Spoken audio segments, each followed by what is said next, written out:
মানে এই বিষয়ে নাকি বলতেন যে ওকে আপনার পছন্দ হয় না, না বুঝে বিয়ে করেছেন, মনের আবেগে এখন ভালো লাগতেছে না, মানে ওরা অবহেলা। আপনি কি আমার প্রশ্ন করতেছেন হাসিবার লাগে? এই কথাটা উনি কেন বলবে? উনি তো 24 ঘন্টা বাইরে বলতো যে বুইড়া বেটা বাচ্চার মানে ছেলের বাবা এগুলা বলতো। তাহলে ভাই আপনি এলাকার বন্ধু বান্ধব ফ্রেন্ড সার্কেল সবাই জিজ্ঞাসা এই কথা বলে আমরা সব সময় আমরা শুধু বলতাছি তা না, এলাকাবাসী তো দেখছে, আমরা নইলে বাদই দিলাম। এলাকাবাসীর কাছে এসে জনগণ শুনুক, আরো মানুষ যাদের এত প্রশ্ন আছে, তো এগুলা তো সবাই মিছা কথা বলবো না, বুঝেন নাই? এগুলো শুধু শুধু মানে প্রশ্ন।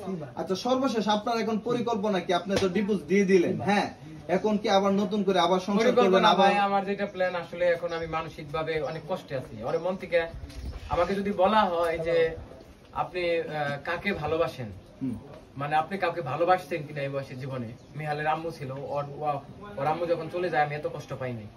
আমার লাইফে সবচেয়ে বেশি কষ্ট পাইছি, মানে আমি ওর অনেক স্বপ্ন দেখছি। এই আপনি কইতাছে এই প্রশ্নটা আমি ক্লিয়ার করতে চাই নাই। ওর স্বপ্ন দেখছি, ওর আমি সুখে রাখতে চাইছি, শান্তিতে রাখতে চাইছি। ও আমার জীবনের একটা চ্যালেঞ্জ ছিল, যে ওর মাধ্যমে আমি দেখাইতে চাইছি যে বাংলাদেশের মানুষ দেখুক যে আমার এই বিয়েটা কতটা স্থায়ী, কতটা সুখী, এবং ওর আমি কতটা ভালো রাখতে পারছি। আমার মনে সবসময় চিন্তা ভাবনা ছিল, কিন্তু যখন আমাকে ডিভোর্স দিল, আমাকে ছেড়ে চলে গেল, আমি বুঝাইতে পারুম না যে আমার কতটা। একটা মেয়ে মানুষ ডিভোর্স হইলে কিংবা জামার সাথে সারাসারি কষ্ট পায়, মুখ দেখাইতে পারে না। সেই ক্ষেত্রে উল্টা কাহিনী হয়েছে আমার হয়েছে। আমি তো বারবার চাইছি যে ওরে আমি হাসি খুশি রাখতে, ও যেন সবসময় হাসি খুশি থাকে। সবাই যেন, প্রতিবেশী সবাই বলে যে মেয়েটা ভালো, এই মেয়েটা সুখে আলম সুখে রাখছে, শান্তিতে রাখছে, ওদের সংসারটা সুখে শান্তিতে কাটুক। কিন্তু আমি মনে করেন পারি নাই সেই জিনিসটা ধরে রাখতে। এখানে ভিকটিম হয়ে গেছে আমি, আসামি হয়ে গেছে আমি, দোষী হয়ে গেছে আমি যদি ওর রিপিট ভিডিও বানাইতে পারতাম না, ওদের 2 টাকা কামাই করার ধান্দা থাকতো। এটা কি আপনারা বুঝেন না যে রিপিট ভিডিও বানাইলে বেশি ভিউ হয়? আমি একটাও রিপিট ভিডিও দেই নাই। আর আপনার ছাড়া যদি ইচ্ছায় থাকতো, আপনারা সবাই দেখছেন যে উনার পাসপোর্ট বানাইবার যায় উনার দাগটা বাংলো, তারপর পাসপোর্ট অলরেডি মনে হয়েও গেছে, উনারা উঠিয়ে ফেলাইছে হয়তো কিছুদিন পরে, মানে ইন্ডিয়া চলে যাইতো বাবির এনে। তাহলে কি এত কিছু করতো? এই কিছুদিনের মধ্যে এত কিছু হয়ে যাবে? পাসপোর্টের বিষয়টা বলবো ভাই, বলেন।